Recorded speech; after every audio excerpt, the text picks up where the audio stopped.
為了完整歡迎民意，議員蔡立青的總質詢再次針對安南區建設需求以及各局處的執行率進行總檢討。其中113年，交通部已經同意補助可行性研究經費的捷運黃線，雖然也在其中報告階段，對安南到新化路網也有真濟挑戰，路線細節嘛也未定案。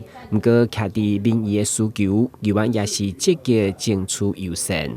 大眾捷運呢，因為安南區的黃線是落後其他線大概3-4年左右的時間嘛，開始的時間。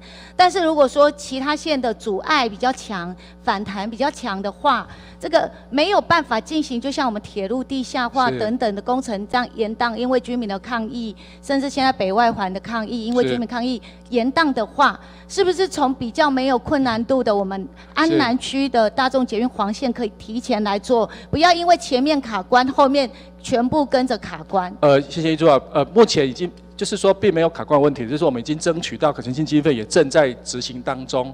那我想我們會針對剛剛我們提到的這些定線上要考量的，我們會請顧問團隊請顧問公司要提出幾個方案，不同的方案。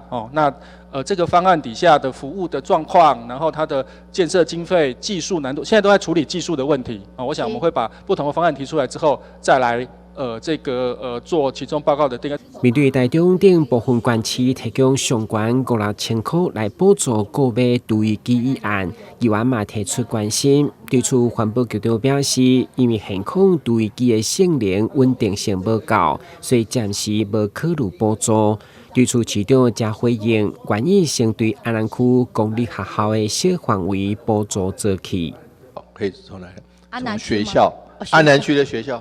好，感謝市長。安南區的我們的公立學校，安南我們花在自己的學校，安南你就看看學校他們用的好不好用，你可以聽到口碑。如果口碑好的話，我們再推；如果口碑不好的話，就當做止損。